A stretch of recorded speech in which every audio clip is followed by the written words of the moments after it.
জুবিন ক্ষেত্ৰত বিভিন্নজন লোক ইয়ালৈ আহিছে জুবিনক ভাল পায় তেওঁলোকে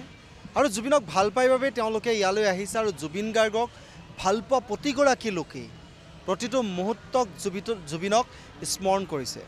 কোনোবাই যদি জুবিন গাৰ্গক লৈ জুবিনৰ মৃত্যুক লৈ কোনোবাই যদি গান লিখিছে কোনোবাই কবিতা লিখিছে আৰু কোনোবাই কিতাপ লিখিছে মই কেইটামান লাইন মই প্ৰথমতে কেইটামান লাইন দেখাব বিচাৰিছোঁ দূৰ নীল সাগৰত কিয় কাহিলা প্ৰাণ ইমান নিষ্ঠুৰ কিয় প্ৰভু তোমাৰ অভিমান জীৱন মৰণশীল সেয়া বুজিছোঁ বাৰু অকালতে নীলিমাৰ ধ্ৰুৱ তৰা হেৰুৱালোঁ উত্তাল চঞ্চল লৈ তোমানন্দৰ প্ৰাণ হে ভগৱান এয়া এগৰাকী ব্যক্তি মোৰ লগত আছে তেওঁ এনেদৰেই কবিতা লিখিছে এটা দুটা নহয় কেইবাটাও কবিতা আছে হৌ আকাশী গংগাৰ মুক্ত বতাময় মই কাঞ্চনজংঘা দিখৌ জাজি নৈ সাঁতুৰি গৈ সাগৰ সংগমত ঘোষা নাম জিকিৰ গাঁও উৰি আকাশত তাহানি লাচিতৰ সেনা বাঘ হাজৰিকা ধৰ্মীয় গোৰামী জ্বলাওঁ মই অগ্নিশিখা আচলতে এনেধৰণৰ বহু ভাল লগা মই কেইবাটাও কবিতা ইতিমধ্যে আছে এক যুগতেই যাওঁ সেউজ তৰু তলতে থৰক বৰক কৈ ঘৰমুৱা হওঁতে ভাগৰ মাৰিছিলোঁ আউজি ৰৈ মনোলিত শিল ছটাতে বাটতে বাট হেৰুৱালোঁ জানো কিবা ভাবোঁতে মই দাদা অকণমান আপোনাৰ ওচৰলৈ আহিছোঁ প্ৰথমতে আপোনাৰ পৰিচয়টো আৰু আপুনি কোন জেগাৰ পৰা আহিছে মই এইটো জানিব মোৰ পৰিচয় মোৰ নাম ৰাফেল আটিয়া মই যমুনামুখ খাটিয়া পৰিয়ালৰ ল'ৰা আৰু হোজাই আমাৰ ডিষ্ট্ৰিক্ট নতুনকৈ মানে ভালেমান দিন হৈছে এতিয়া কথা হ'ল আমাৰ এই যে জুবিন দা বয়সত সৰু ডাঙৰ নহয় ডাঙৰ হওক সৰু হওক এতিয়া চবেই জুবিন দা তেওঁ ৰেচপেক্ট কৰি পেলাই চবেই তেওঁক জুবিন দা বুলি কয় সেইটোৱে এটা আমাৰ এটা বিশেষ গুৰুত্বপূৰ্ণ কথা এটা কথা হ'ল জুবিন দা ভগৱানে তেওঁক লৈ গ'ল ইহকালৰ পৰা পৰকাল গুচি গ'ল তেওঁ এইটো খুব এটা দুখৰ বিষয় আজি তেওঁৰ জন্মদিন আমি ফূৰ্তি কৰিব লাগে বেলুন ফুটাব লাগে বা কেক চেক খাব লাগে কেক কাটিব লাগে কিন্তু সেইটো নহয় পেলাই এতিয়া একচুৱেলি মানে আমাৰ কি হ'ল কণ্ডোলেঞ্চ ডে হৈ গ'ল তেওঁৰ মানে খুব এটা পৰিতাপৰ বিষয় ইয়াত যিমান মানুহ আহিছে দেখিছোঁ হয়তো কোনোবা কিবা কাৰণত হাঁহিছে বেলেগ কথা কিন্তু ভিতৰত হাঁহি নাই কাৰো খুব মানুহ মৰ্মান্তিক হৈছে আৱেগিক হৈছে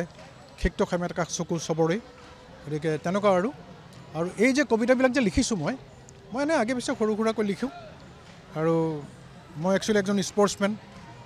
আৰু এনেই সৰু সুৰা শিল্পী এজন মই কিমানটা কবিতা আপুনি আজিলৈকে লিখিছে কিমানটা কবিতা লিখিছে এইটো মোৰ হিচাপ নাই কিন্তু জুবিন দাৰ কাৰণে মই টোটেল 7টা লিখিছিলোঁ য়েছ 7টা লিখিছোঁ তাৰ পৰা এটা মানে কেঞ্চেল কৰিলোঁ মই নিজে 6টা আনিছোঁ মানে সেইটোত এটা বিশেষত্ব অলপ ইমানটা থিমটো ইমান এটা ভাল হোৱা নাই সেইটো মই আকৌ দুনাই কৰিম মই ৰিকনষ্ট্ৰাকশ্যন কৰি নিম সেইটো এতিয়া কথা হ'ল এই যে বস্তুবিলাক যে লিখিছোঁ মই হয়তো জুবিন দা আজি এইভাৱে আমাক এৰি যোৱাৰ কাৰণে হয়তো মই প্ৰেৰণা পাইছোঁ তেওঁৰ পৰা আৰু এইটো এফালে মই কোৱাটো ভুলো হ'ব আৰু এফালে শুদ্ধ হ'ব কাৰণ তেওঁ এইভাৱে যদি নোযোৱা হয় মই হয়তো লিখিব নোৱাৰিলোঁ হয় তো এইটো হ'ল ভগৱানৰ বিধান আমি চবেই যাব লাগিব এদিন হয়তো তেওঁ যেনেকুৱা গৈছে তেনেকুৱা যোৱাটো আমি কামনা নকৰোঁ কাৰো তাৰ মাজত মই কথা পাতিম আপোনাৰ লগত মই কেইটামান লাইন আকৌ দেখাব বিচাৰিছোঁ ৰৈ ৰৈ বিনালে এখন জনপ্ৰিয় ইতিমধ্যে ছবি সকলোৱে চাইছে জুবিনৰ শেষৰখন ছবি কিন্তু এই ৰৈ ৰৈ বিনালে কেইটামান লাইন মই খুব সুন্দৰভাৱে লাগিছে ৰৈ ৰৈ বিনালোঁ বিনয়পন যাচিলোঁ সুধিলোঁ ডাৱৰক জুবিন বধৰ কথা মেঘালীৰ দুচকুলো হুকাকুল দেখিলোঁ ধাৰাসাৰে সৰালে মেঘে বুকুৰ বেঠা ৰৈ ৰৈ বিনালে সৌ কলা ডাৱৰে কৈ কৈ জুবিনদাৰ প্ৰাণনাশৰ কথা মই অকণমান এই কথাবোৰ আচলতে সঁচা কথাই ক'ব লাগিব যিকেইটা দেখিছোঁ আপোনাৰ খুব ভাল লগা লাইন কেইটামানে দেখিছোঁ আৰু কেইটামান দেখিছোঁ এটা কবিতা মই আপোনাৰ পৰাই শুনিব বিচাৰোঁ কবিতা মই চাই পেলাইহে ক'ব লাগিব এইটো এনেই মোৰ মানে ঠিক আছে বাৰু মুঠতে আপুনি বৰ্তমান জুবিন গাৰ্গৰ কাৰণে 6টা কবিতা লিখিছে ইফালে 4টা আছে সেইটো চাইডত 2টা দিছোঁ আগতে যিবোৰ কবিতা লিখিছিলে সেই কবিতাবোৰ কেনেকুৱা ধৰণৰ বিষয়বস্তুক লৈ লিখা হয় এইখিনি নে আগৰখিনি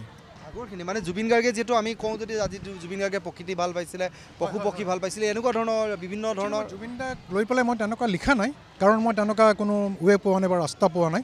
যিয়ে নহওক এইটো ভগৱানৰ ইচ্ছা আছে নেকি মই তেনেকুৱা পাইছোঁ পোৱাৰ কাৰণে হয়তো মই লিখিব পাৰিছোঁ এনে মই আগত মই অসমীয়া গান বা বাংলা গান হিন্দী চিন্দিবিলাক লিখি থাকোঁ হিন্দী খুব কমেই লিখিছোঁ বাংলা বহুত লিখিছোঁ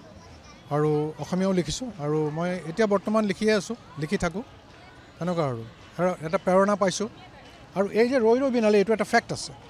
যেতিয়া মই আপোনাৰ কবিতা যিকেইটা লিখিছে আজি 6টা কবিতা আনিছোঁ বুলি কৈছে 6টা কবিতাৰ নামকেইটাতো আপুনি নিজেই লিখিছে মনোলিত শিল ছটা ৰৈ ৰৈ বিনালে ইয়াতে আছে নামকেইটা প্ৰথমটো হ'ল আপোনাৰ আমাৰ হিয়াৰা মথু এটা হ'ল মনোলিত শিল ছটা মানে এই শিলত তেওঁ যোৰহাটৰ পৰা প্ৰগ্ৰাম কৰি যাওঁতে এই শিলত আউজি পেলাই তেওঁ ৰৈ মানে তেওঁ ভাগৰ মাৰিছিল সেই বস্তুটো লিখিছোঁ আৰু মুক্তময় কাঞ্চনজংঘা আৰু এটা ৰৈ ৰৈ বিনালে আৰু এটা হ'ল ৰঙৰ মেলা এওঁ মানে ৰঙৰ মেলা সেইটোৱে কথা মানে জুবিন দা যেতিয়া ওপৰলৈ স্বৰ্গত গ'লগৈ সৰগৰ পৰা মানে তেওঁৰ মিছেছক কথাখিনি মানে কৈ আছে আৰু লাষ্টটো হ'ল হে ভগৱান ৰঙৰ মেলা মই অলপ কৈ দিছোঁ মানে জুবিন দা তেওঁৰ মই যদি আপোনাৰ পৰা এটা শুনিব বিচাৰিম মই অকণমান মই আপোনাৰ যিটো আপোনাৰ মুক্তময় কাঞ্চনজংঘা মই সেইটো অকণমান হয় এইটো আকাশী গংগা যে ডবকাত যে আছে অলপ সৌ আকাশী গংগাৰ মুক্ত বতাহ মই কাঞ্চনজংঘা ব্ৰহ্মপুত্ৰৰ পুত্ৰ উজান স্ৰোতৰ ধাৰা অসম প্ৰতীক গড়ৰ সেউজ কাজিৰঙা মই কাঞ্চনজংঘা ৰঙা ৰংঘৰৰ ৰংবোৰ মোৰ গহনা জয়ন্ত জ্যোতি কলাগুৰু প্ৰাণৰ অৰিহণা সোৱণশিৰিৰ সোণেৰে মোৰ গঢ়া মন সোণোৱালী হৃদয়ৰ বগাতন মন নিশ্চিতভাৱে এনেকুৱা ধৰণৰ সুন্দৰ যিবোৰ শব্দ আমি শব্দৰ আৰু ভাৱালেখ আমি এই মুহূৰ্তত যদি কওঁ এটা সুন্দৰ কবিতা আৰু এই 6টা কবিতা যিকেইটা লিখিছে জুবিনৰ মৃত্যুৰ পাছত যিখিনি ঘটনা পৰিঘটনা হৈছে সেইখিনিক লৈ বিশেষকৈ লিখা যায় আমি বিভিন্নজন লোক আছে আমি কৈছোঁ ইয়াতে বিভিন্নজনৰ যিহেতু সমাগম ঘটিছে শিশুসকল আহিছে তেওঁলোকৰ মাক দেউতাকে লৈ আহিছে আমি তেওঁলোকৰ ওচৰলৈ আহিছোঁ কি দেখিছা কেনেকুৱা দেখিছা গান গাই দে মায়াবিনী ৰাতিৰ বুকুত দেখা পালো তোমাৰ ছবি ধৰা দিলা গোপনে আহি হিয়াৰ কোণত তুমি যে মোৰ শুকান মনৰ নিয়ৰৰে চেঁচাটো পাই নামি অহা ৰদৰে মই মোৰো দেহত পতি পোৱা ধুমুহাৰ সতে মোৰ বহু যুগৰে নাচোন এডাৰো সঁচা মোৰ বহু দিনৰে আপোন নিজানৰ গান মোৰ সেই খবৰ ভাবোঁ তোমাৰ বুকুত প্ৰতিশৰ গৰ্ভধাৰী পুৰে কবনো মাকে মোৰ কথা ইতিমধ্যে এনেদৰে কণ কণ শিশুসকলৰ পিতৃ মাতৃক লৈ আহিছে আৰু এই মুহূৰ্তত আমি দেখুৱাইছোঁ জুবিন ক্ষেত্ৰৰ দৃশ্য দেখুৱাইছোঁ জুবিন ক্ষেত্ৰত এনেদৰেই সমাগম ঘটিছে আৰু বিভিন্নজন লোকৰ সমাগম আৰু এনেদৰে দেখিবলৈ পোৱা গৈছে বিভিন্ন প্ৰান্তৰ পৰা আহিছে আৰু আমি বিভিন্ন ধৰণৰ ইয়াত বিভিন্ন ধৰণে তেওঁলোকে জুবিন গাৰ্গৰ আজিৰ দিনটোত জুবিনৰ যি জন্ম ইতিমধ্যে 53 সংখ্যক যি জন্মদিন আৰু জন্মদিনৰ প্ৰতিটো দৃশ্য আমি দেখুৱাইছোঁ বিভিন্ন প্ৰান্তৰ পৰা ইতিমধ্যে ৰাজ্যৰ বিভিন্ন প্ৰান্তত আজিৰ দিনটো জুবিন গাৰ্গক লৈ যি ধৰণৰ কাৰ্যসূচী আছে জুবিন গাৰ্গক লৈ যি ধৰণৰ উৎসৱমুখৰ এক পৰিৱেশে বিৰাজ কৰি আছে আজি প্ৰতিটো